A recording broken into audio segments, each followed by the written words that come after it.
Back in my junior high to early high school years, I was on the road with my dad, and in the car in front of us was my mom and sister.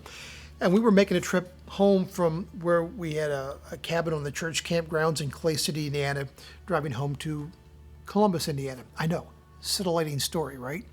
But wait, it gets interesting. So we're driving, getting close to the beautiful area where the city of Nashville, Indiana is. A lot of quaint little shops. It's just a beautiful, beautiful place in Indiana.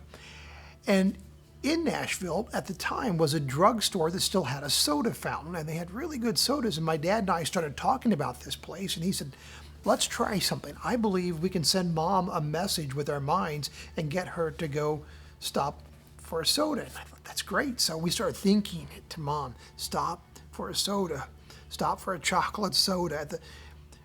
We did this all the way up until Nashville, and wouldn't you know, my mom actually pulled in to the drugstore and we stopped and had chocolate sodas together. This, of course, was in the day before cell phones when you could just call somebody and say, hey, let's stop.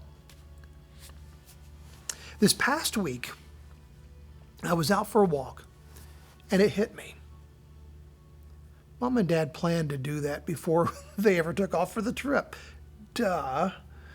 And Dad was just playing with me.